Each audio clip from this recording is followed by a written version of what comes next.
I wasn't even seated before he ended it. The cafe in Bloomsbury was packed. That particular Friday afternoon chaos where everyone in London seems to have the same idea about coffee and solitude.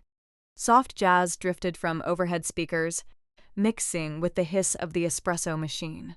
The smell of expensive pastries hanging thick in the warm air. I'd barely taken 2 steps toward our usual table by the window when Thomas looked up from his untouched cappuccino and said the words I'd been dreading without knowing it. "We need to talk." My stomach dropped. I remember exactly how his voice sounded. Flat, rehearsed, like he'd practiced those 4 words in front of the mirror that morning. I sat anyway, my hands already clammy. The chair scraped against the polished wooden floor. A few people glanced over, then looked away. "What's going on?" I forced a smile. The kind that doesn't reach your eyes. "Is this about the catering company?" Because I spoke to them yesterday and they said everything was confirmed for. He didn't answer that question. Instead, he reached into his jacket pocket and pulled out a small velvet box. But he didn't hand it to me. He placed it on the table between us like it was evidence, like it was something that needed to be examined in court. "I can't marry you, Emily," he said. "Not in 3 weeks, not ever." 7 words. That's all it took. 7 words that cut through me sharper than anything I'd learned to use in 5 years of nursing. I'd held scissors that were less precise. I'd felt scalpels that were kinder. "What?" I whispered. My voice didn't sound like mine anymore. He leaned back in his chair and I saw it then. Relief. Pure, undeniable relief washing across his face like he'd just set down something impossibly heavy. Something he'd been carrying for months, maybe longer. "It's not you," he said. The most cliched words in the English language, and yet they somehow still hurt. We're just heading in different directions now. I've made some important connections. Professional ones. Chloe Hardington and I, we understand each other in ways I didn't expect to find. Chloe Hardington, daughter of Robert Hardington, the venture capitalist who practically owned half of London's tech sector, who had investments in everything from blockchain startups to sustainable energy companies, who had a penthouse in Mayfair and a country estate in Hampshire. My heart began to race in that peculiar way that means nothing good is coming. "You're leaving me for her?" I heard myself ask. My voice sounded small, broken. "It's not like that," he said. But it absolutely was. I could see it written all over his face. "This is better for both of us. You deserve someone simpler. Someone who doesn't need to." He stopped himself. Someone different. He didn't even flinch when I stared at him, stunned and silent, trying to understand how the man I was supposed to marry in 21 days could erase me so completely. How he could sit there with that expression of relief on his face. Like I was a weight he'd been carrying. Then, as if he hadn't gutted me enough, he added, "Also the ring. It's a family heirloom. My grandmother would be devastated if it left the family." So, I slipped it off. My hands were shaking, but I did it anyway. I twisted it over my knuckle, felt it catch slightly on my skin, and then I was holding it in my palm. It felt heavier than it had this morning when I'd put it on. I placed it gently on the table between us and said, "Thank you for your honesty." My voice was steady, which surprised us both. Then I stood up and walked away. Straight past the glass doors, past the couple sharing brownies and speaking in low, urgent voices, past the curious eyes trying to figure out what they'd just witnessed. Only when I turned the corner onto Museum Street did the tears finally come. I didn't go back to the flat we shared. I couldn't face the half-packed boxes stacked in the bedroom or the dress hanging in the wardrobe. The one I'd bought 3 months ago. The one that had cost more than I'd ever spent on a single piece of clothing in my life. I couldn't face the silence of those rooms. The silence that would be even louder now that he wouldn't be coming home. But when I arrived at the building, it was already done. My things were in labeled suitcases by the door. Clothing, books, toiletries. All carefully sorted, as if I were being returned to sender. As if I were a parcel that had been delivered to the wrong address. Not by Thomas. He wouldn't have been that considerate. He wouldn't have thought of it. It had to be his mother. Margaret Miller, with her sharp eyes and her sharper words. The woman who'd never quite approved of me. The woman who'd always held her posture a little straighter when I was in the room, as if my presence somehow compromised her dignity. I sat on the floor beside those bags for longer than I can account for. Time felt strange then, elastic. I might have been there for 10 minutes or 2 hours. The hallway lights flickered on and off on their automatic timer, casting my shadow against the wall. It looked like someone else. Someone smaller. My old studio lease had ended 6 months ago. I'd given it to a nursing student named Rachel who'd been desperate for affordable accommodation. Every penny I'd saved over the past 3 years had gone to the wedding. The venue, the flowers, the photographer, the dress. Every penny. I had less than £80 in my account and a full week until payday. That's when I did something I hadn't done in nearly 2 years. Something I'd promised myself I wouldn't do again. I called Margaret. Not Margaret Miller. My Margaret. Margaret Chen answered on the 3rd ring. Her voice was warm and steady, exactly as it always was. Like the world hadn't just collapsed. "Emily, love, where have you been?" she said. "I was about to ring you about those shoes we looked at last week. The ones at Russell and Bromley? They've got them on sale." I couldn't even speak. I choked on a sob instead. A sound that came from somewhere deep in my chest, somewhere I didn't know I had anymore. That was all it took. An hour later, I was curled on her faded plaid sofa, cradling a mug of peppermint tea while she smoothed my hair like she used to when I was 13 years old and broken from yet another placement gone bad. Margaret didn't ask questions. She simply draped a thick-knit blanket over my legs and said, "Stay as long as you need. You hear me? I've got space and you've got nothing to prove. Not to me." That night, I didn't sleep. I lay there on the old pull-out bed in her living room, staring at the ceiling, replaying every detail of that conversation with Thomas. His calmness, the way he didn't hesitate, the relief in his voice. Had he ever really loved me? Or was I just a placeholder until someone with a surname like Hardington showed up? Someone whose father could open doors that a nurse couldn't open? Someone who could take him places I didn't even know existed? By sunrise, the ache had dulled into something heavier. Something like shame. Something like understanding. I was supposed to be walking into a new life, a new chapter. A family of my own. A woman marrying the man she loved, surrounded by people who celebrated her. Instead, I was back where I'd started. 29 years old, heartbroken, homeless, humiliated. Back on Margaret's sofa, in the flat where she'd taken me in when I was broken at 13. When the foster care system had finally given up on finding me a permanent placement. At noon, I showered using Margaret's expensive shower gel, dressed in borrowed clothes that didn't quite fit, and returned to the hospital as if nothing had happened. As if my entire future hadn't just been canceled. The nurses smiled. Some asked about the wedding plans. "When's the big day, Emily? How are you feeling? Have you decided on your honeymoon destination?"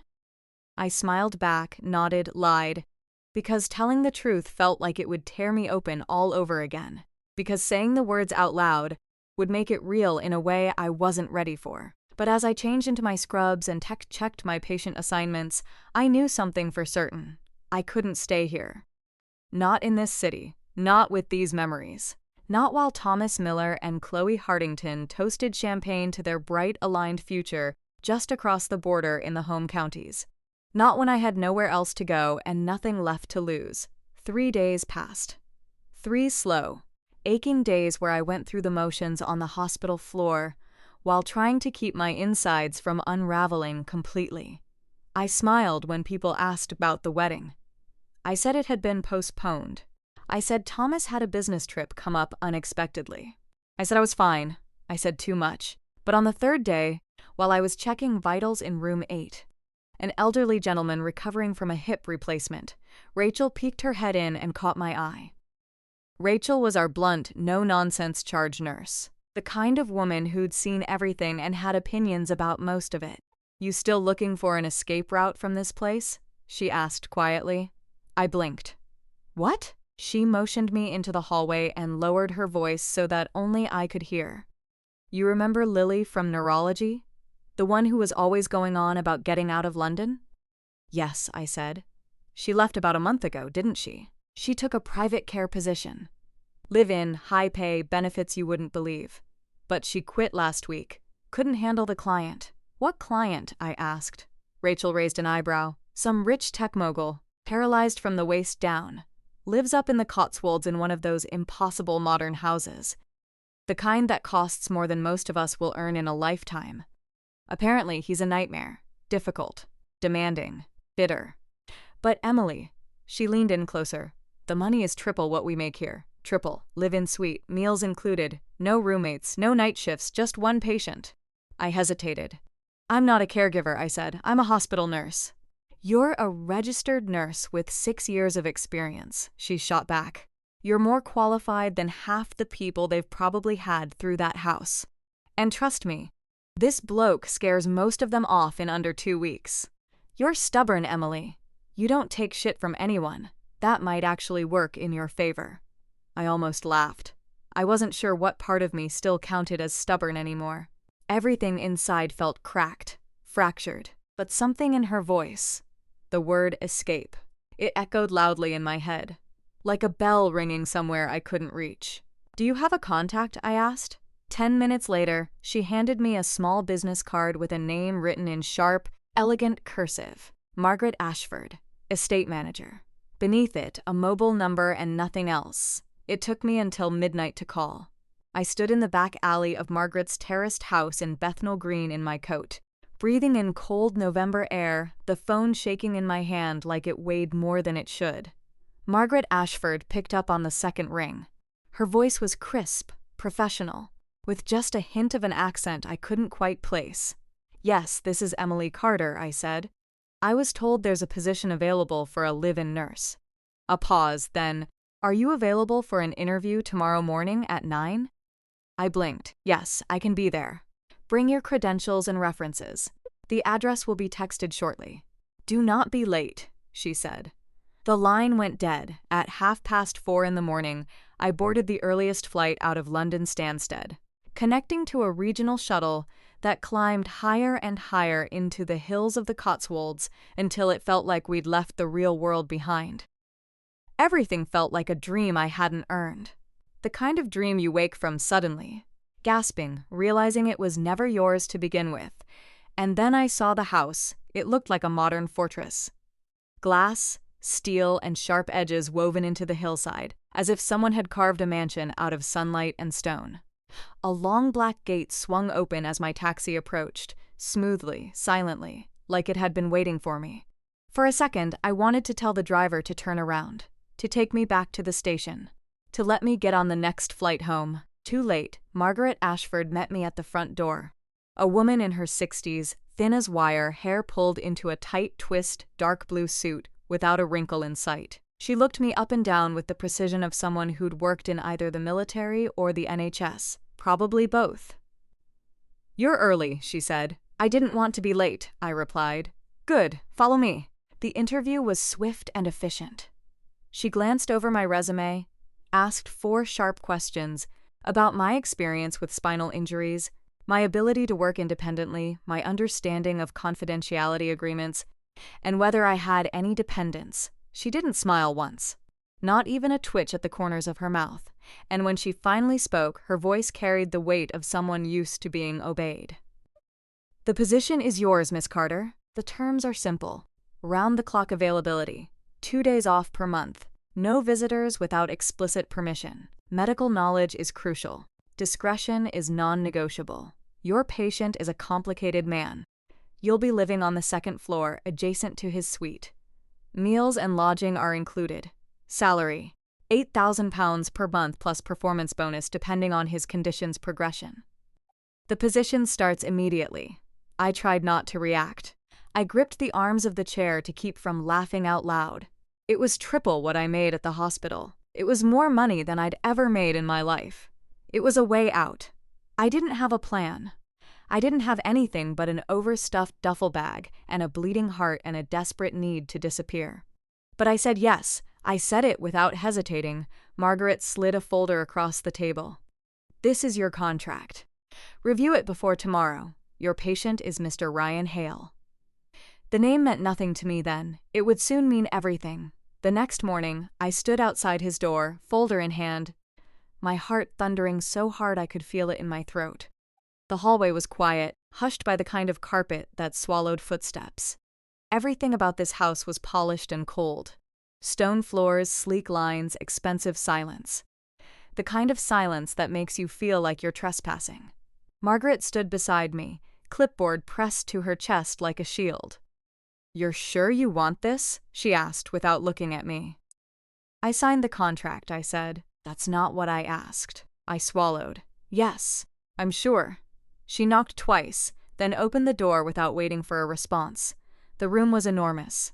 Vaulted ceilings that stretched up at least 20 feet, glass walls overlooking a stretch of ancient woodland, sunlight bleeding across pale oak floors in long golden rectangles. It felt less like a bedroom and more like a throne room built for a ghost. A space designed to hold someone who wasn't quite alive anymore. He was by the window in a sleek black wheelchair. Back to us. His shoulders were broad, his posture rigid, his hands resting on the armrests with the kind of tension that suggested he was holding on to something. "Mr. Hale," Margaret said crisply, her voice cutting through the silence like a knife, "your new nurse has arrived. Emily Carter." He didn't turn right away. Just sat there, fingers slowly tapping the armrest. Tap, tap, tap. A rhythm that made me hold my breath. Then finally he pivoted. The wheelchair moved with smooth, practiced ease. My breath caught. I don't know what I expected. Maybe an older man, someone weathered, broken down by years of pain, someone frail, diminished by circumstance. But Ryan Hale was young, mid-30s perhaps. Tall even while seated, sharp jawline, eyes like cut glass. His dark hair was short, neat, like he cared about how he looked even though he'd given up on walking. And yet there was something exhausted about him. His skin was pale, his frame lean, almost gaunt. But his expression warned me more than any words could have. He looked at me like I was already disappointing him. Like I was just another failure waiting to happen. "So," he said, voice low and biting, "they sent me another one." I opened my mouth to speak, but he cut me off before the first word could escape. "What's the bet this time, Margaret? A week? 10 days? Let me guess. This one will last exactly as long as it takes for her to realize I'm not a project she can fix." Margaret didn't answer. She only said, "I'll leave you two to get acquainted." Then she left, shutting the door behind her with a quiet click that sounded like finality. Silence stretched between us like something living, something that breathed and moved and had weight. "I'm not here to place bets," I said finally. "Just to do my job." He rolled his chair a few feet closer, examining me like I was a piece of art he didn't particularly like. Like I was something that had been brought into his space without his permission. "And what job do you think that is?" he asked. "Medication management. Physical therapy, monitoring vitals. Supporting rehabilitation," I said carefully. He snorted. "You forgot the part where you nod sympathetically while I fail to walk again. That's usually everyone's favorite part. That moment where they realize I'm not going to magically rise out of the chair and be who I was before. That's when the pity really comes out." I didn't flinch. "I'm not here to pity you." He tilted his head slightly and something flickered across his face. Surprise, maybe. Or interest. "Oh, that's new. Most of them crack by day 3. Can't handle the reality of what I am now. What I'll always be. Maybe I'll surprise you," I said. "Maybe," he said, though the smirk that curled at the edge of his mouth made it clear he didn't believe a word. Not a single word. We went through the day in stiff silence. I administered medication, reviewed his physical therapy plan, took notes about his condition, his pain levels, his diet, his sleep patterns. Ryan kept making barbed comments, testing me, pushing, seeing where I'd break. But I didn't bite. I'd worked with veterans who'd lost limbs in Afghanistan, teenagers who screamed through every injection, mothers who wept through morphine highs. I'd seen people at their absolute worst. Ryan Hale was not going to scare me. That evening, as I prepped his room for the night, changing the sheets, setting out his medication for the morning, he said suddenly, "You're not what I expected." I looked up from the drawer where I was arranging his things. "No? You haven't asked about the accident. I figured you'd tell me if you wanted to," I replied. "When you were ready, not before." Another pause. Another surprise. I could see the calculation happening behind his eyes, the reassessment. "It was a ski trip," he said finally, his voice quieter than before. "Solo. I was training for a competition. I lost control on a ridge. The mountain looked different that day. All white, all blank, like it had been erased. I didn't see the ice. Woke up in a helicopter. Haven't stood unaided since." I nodded. "Thank you for telling me." He stared at me for a long time. "Why'd you take this job?" "I needed it," I said. "Not the money. Why this job?" "Why not something easier? Something that doesn't involve me?" I met his eyes. "Because I've been lied to. Because I know what it's like to be thrown away. Because sometimes you need to disappear, and this seemed like a place where no one would look for you." His expression changed for just a second, like a crack in a wall that shouldn't be there. A glimpse of something softer underneath. Then he turned back to the window, back to the darkness outside. "Don't get attached," he said. "I don't do gratitude and I don't do friendship. I don't do any of that. I do recovery. I do pain management. That's it." "Good," I replied. "I don't do illusions either." He didn't say anything after that, but he didn't dismiss me either. And I felt it then, the smallest shift in the air between us. The tiniest possibility that maybe, just maybe, this wouldn't be a disaster. It happened on the 5th night. I wasn't supposed to be awake, but the wind outside had been howling since midnight, shaking the windows like some restless ghost couldn't decide whether to come in or stay out. I'd been lying in bed for hours, listening to the rain hammer against the glass, thinking about Thomas and Chloe Hardington, and the life I wasn't going to have. I got up to close the blinds and spotted a light still on in the East Wing gym, an area Ryan rarely allowed anyone into alone. At first, I ignored it. I told myself he'd probably fallen asleep watching something, the TV left on, the light forgotten. But something tugged at me, something quiet and instinctive, the same instinct that made me pull over when I saw someone hurt on the road, the same instinct that made me become a nurse in the first place. I slipped on my jumper, padded down the silent hall, my feet making no sound on the expensive carpet, and pushed the gym door open just enough to peek through. And what I saw stopped everything. Ryan Hale was standing, not completely, not unaided.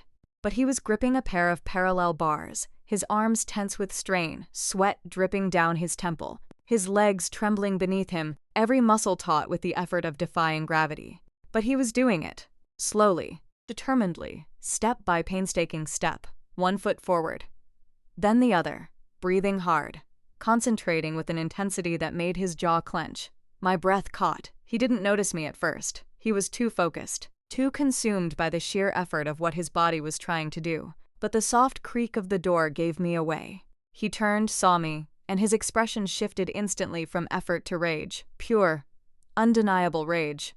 "What the hell are you doing?" he snapped. I heard something, I thought. "Get out, Emily." "Now," he said, his voice sharp enough to cut. I didn't move. I couldn't.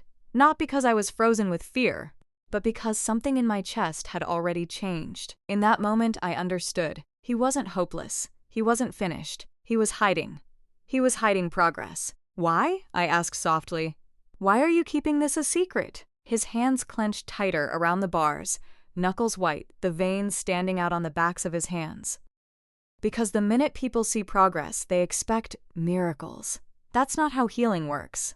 No, but it's how disappointment works. I've already watched people walk away once they realized I wasn't going to magically rise out of the chair and be who I was before. I'm not doing that again. I won't survive it again. So instead, you pretend there's nothing left, that you've given up." His jaw tightened. "You don't get it." I stepped closer carefully, like approaching a wounded animal, like something that might lash out if I moved too quickly. "Maybe I do." His eyes locked onto mine, furious, uncertain, searching. "I'm not going to tell," I said. "I swear to you. But if you let me help you, really help you, we can work towards something better. You don't have to do this alone." "Why?" he demanded. "Why do you care? You just met me. You don't know me. Why would you risk your job for someone like me?" "Because I know what it's like to have your future ripped away and be expected to smile through the pieces. Because I know what it's like to be invisible to people who are supposed to love you." He stared at me, breathing hard, sweat gleaming on his skin, his expression caught between anger and something else. Something that looked almost like understanding. I thought he'd yell again, order me out, threaten to fire me. Instead, he lowered himself slowly back into the chair, silent, exhausted, the effort draining out of him like water through cupped hands. Finally, he muttered, "Fine," my heart jumped. "We keep this between us," he added, his voice low. No one knows, not Margaret, not the other staff, nobody." "I understand," I said. "And you follow my lead. I say stop, we stop. I say go, you help. I say anything, you listen. That's it." Agreed. He studied me, eyes still sharp, still guarded. But something had shifted. Something unspoken had passed between us. A bargain, a secret. "You're not like the others," he said finally. I shrugged. "I'm not trying to be." We started the sessions the next morning. Early quiet. Before Margaret stirred. Before the sunlight fully warmed the kitchen tiles. Each step he took was agony. Controlled, measured, like fighting gravity with nothing but spite and muscle memory. And the kind of determination that made you believe maybe, just maybe, anything was possible. But he did it. And I was there. Not to cheer, not to weep. Just to steady him through the world. Just to make sure he didn't fall. It started with a voice. I was organizing the medication cabinet in my room, making notes about inventory when I heard it. Deep, confident, too smooth, male. Not Ryan. Not a house staff member. Curious, I moved quietly toward the main hallway and followed the sound into the west sitting room. There, lounging on the leather sofa like he owned it, was a man in his early 40s, expensive watch glinting in the morning sun, designer suit fitted to perfection. He was holding a glass of something that wasn't juice. Whiskey, by the color of it. "Ryan, you look like hell," the man laughed. A sound without warmth, without genuine affection. Ryan, across from him on the opposite sofa, offered a tight smile. The kind of smile you give when you're obligated. "Good to see you too, Eric." That was my introduction to Eric Thorne, Ryan's longtime business partner. The man who, according to Margaret, had stepped up to manage Hale Nexus Technologies after Ryan's accident. The man who'd been his friend, his confidant, his right hand for years. Something about him made my skin crawl. Maybe it was the way he looked at Ryan. Still measuring his worth, still calculating his value. Or maybe it was how his eyes landed on me when I walked in with the tea tray. Slow, assessing, invasive, like he was pricing me. "This the new one?" he asked. "Emily Carter," I said evenly, setting down the tray. "She any better than the last three?" Eric quipped, sipping his drink. "She's not here to entertain you," Ryan replied coldly. "She's my nurse." The conversation turned to business. Mergers, investor tensions, government contracts. Funding rounds. I tried to stay invisible, organizing the cups, pouring the tea, making myself small. But one word froze me where I stood Langley. Eric leaned in, lowering his voice. "Chloe says her father's ready to push the funds through. We just need the control package transferred to the shell company we set up. Langley Capital will absorb it. He's got contacts on the tech board. Easy in, easy out." Ryan didn't respond. He stared out the window, knuckles tight against the armrest. "I've already prepped the documentation," Eric continued. "We just need your signature later." "Maybe tomorrow?" Ryan said. "I'll look them over." "You've been saying that for weeks, Ryan. If we wait much longer, the opportunity closes. The window shuts. We lose millions." Ryan didn't answer. He just kept staring out the window like Eric wasn't even there. My pulse thundered in my ears. I slipped out of the room before either of them noticed I was still standing there. Before I could hear anything else, Langley. Chloe Langley. That name still haunted me. That name represented everything I'd lost. And then it clicked. Langley Capital, Chloe. Eric's push for Ryan's signature. The company. They were trying to take it. Strip control while Ryan was still recovering. While he was still weak. While he couldn't fight back. And if Chloe was involved, Thomas couldn't be far behind. My Thomas. The man I was supposed to marry. The man who'd chosen her over me. My chest tightened as I returned to my room and shut the door. Was this connected to what happened to me? Was I just a bystander caught in the crossfire of something bigger? Or had fate, or something darker than fate, brought me here specifically? Had I been chosen for this because I was the girl no one would suspect? That night, I couldn't keep it in. As I helped Ryan with his stretching exercises, I broke the silence. There's something I overheard today about your company. About your business partner. He didn't look at me, just continued stretching his leg, the movement controlled, practiced. Go on. I told him everything. Verbatim. Names, phrases, tone. I even mentioned Chloe Langley and her father's involvement. At that, he paused, his hands stilled. You know her, he said. It wasn't a question. My ex-fiancé left me for her, I said quietly. He blinked slowly. Jason Miller. I nodded. You know him? No.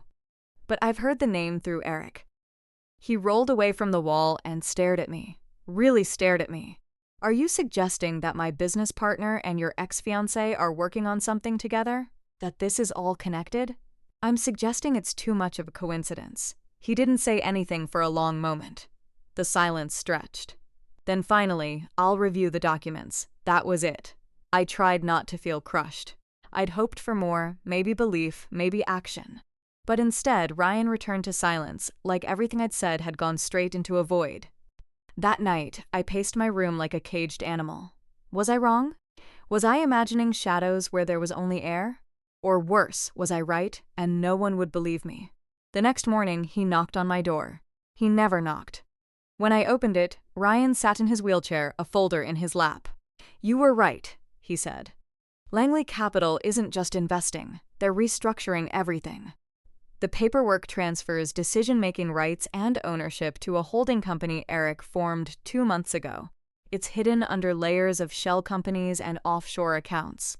My breath caught. I want you to help me stop them, he said. He handed me the folder. Are you sure? After everything. After knowing what I've done, what I've been doing. Ryan nodded. If they think I'm too weak to fight, then they've forgotten who I was before I broke. And I'm done being forgotten. The plan took days to finalize. Every night after the staff had gone quiet and the windows had gone dark, Ryan and I sat across from each other at the long oak table in the study, poring over documents and strategy notes, planning our counterattack. His hands trembled from exhaustion, sometimes, but his voice stayed steady. He was building a war room, piece by piece, and I was his only ally inside the walls, his only person. He'd already contacted his attorney. They were gathering records, emails, contracts, bank trails, building a case that would be airtight. Ryan had hidden nothing from me, not even his doubts. I trusted Eric more than anyone, he said. One night, his voice raw. He was there the day I pitched my first app. He believed in me when no one else did. I let him speak on my behalf when I couldn't walk. And all this time. You were right to trust your gut, I told him. You were right until you weren't. I was late to do it, he replied, his hands clenched into fists. But I won't be late again. 1 week later, a special meeting of the board was called. No one suspected anything. Ryan let Eric think the signature was coming. He even thanked him in an email for handling things so well, for stepping up while Ryan recovered. That same afternoon, he suited up. It was the first time I saw him in a full tailored suit, midnight blue, crisp, handsome in a way that made my heart slow, made me see him differently. His body was still weak, but something about the way he moved, proud, upright, made the air in the room shift. He looked like someone capable of anything. He practiced walking to the conference table with a cane. Just 10 steps, then 15, then 20. His jaw clenched with effort. I want them to see it, he said with his voice tight. Their own eyes.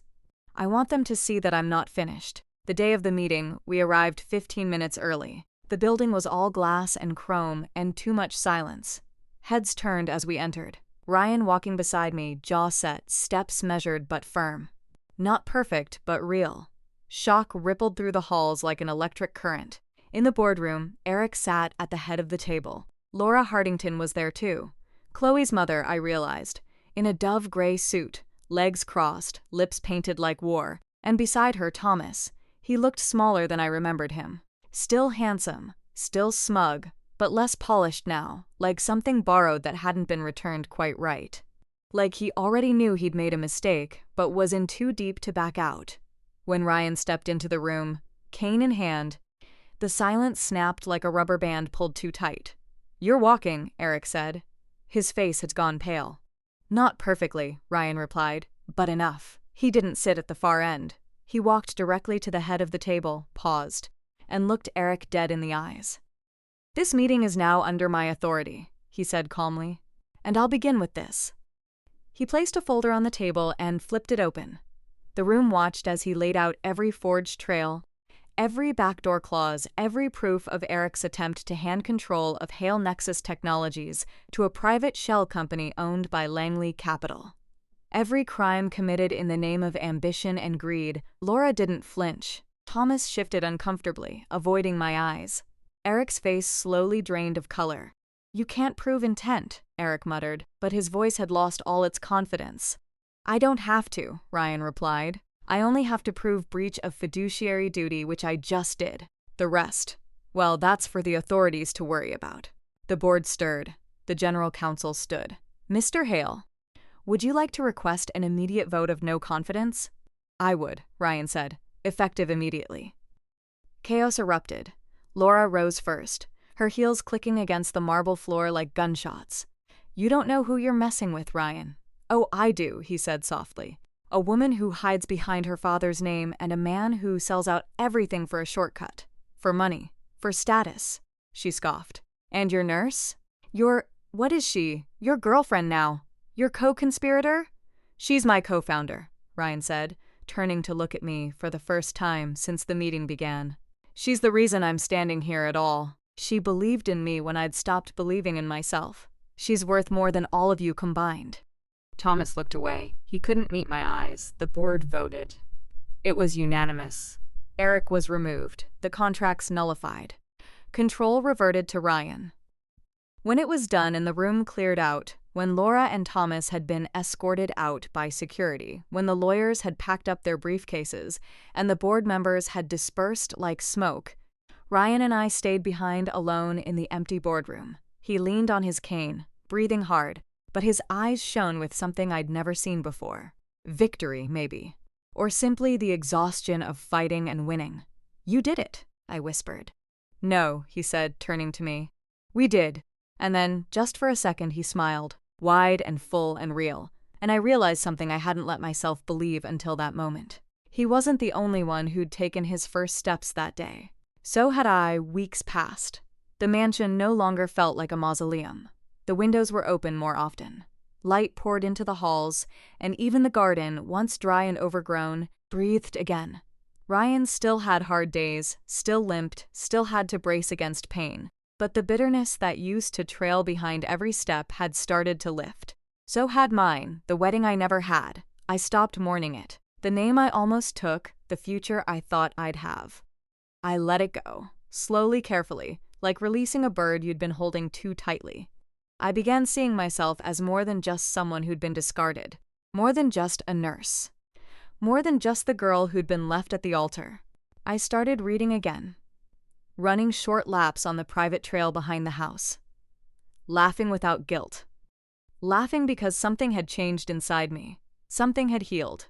Ryan made it a point to cook one night a week, even though he burned rice and cursed at the stove like it owed him money, like it had betrayed him personally. I let him. I sat at the kitchen island, legs curled up, smiling at his frustration. That was our ritual. Small and unspoken, but ours. One night he handed me a dish I couldn't quite identify and said, "If this kills you, I want it on record. I want people to know I tried." I tried it. It was actually delicious and deadpanned. "You'll get the company in the will." He paused. "Actually, no." I looked up. "What?" "I transferred it to a trust," he said gently. "One that includes you." I blinked. "What?" "No, Ryan, I can't." "I'm not giving you the company," he said, moving closer. "But I want you to know I built something better with you than I ever did with anyone else. I want you to be part of what's next. Whatever that is." I stared at him. Before I could say anything, he reached into his pocket and pulled out a small black box. "Before you say anything," he said quickly, "you don't have to answer today or even this year. I know I'm still learning how to be a person again, and I know you didn't sign up for." He opened the box. Inside was a ring, simple gold, one tiny sapphire in the middle. "But I'd like to ask anyway," he said, his voice low and steady.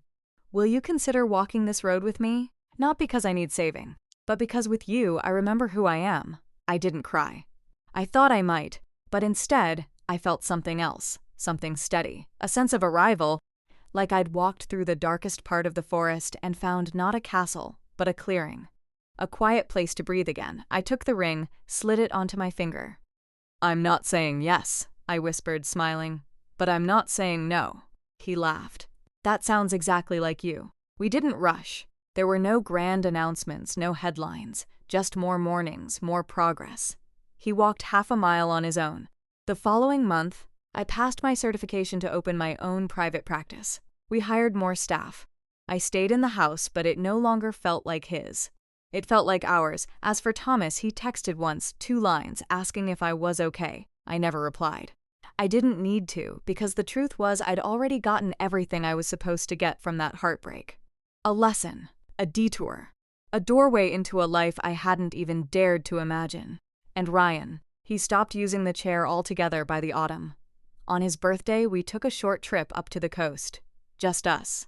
He walked beside me down the beach at sunset, sand clinging to our feet, the wind cold enough to sting. At one point, he looked out over the ocean and said, "You think we'll ever go back to who we were before? At all?" I shook my head. "I hope not." He turned to me and I added, "Because who we became is better." He didn't respond. He just reached for my hand and didn't let go. The waves crashed against the shore, endless and constant, washing away everything that had come before. Everything we'd been, everything we'd lost. And in that moment, walking along that beach, hand in hand with someone who understood what it meant to break and rebuild, I knew I'd finally come home.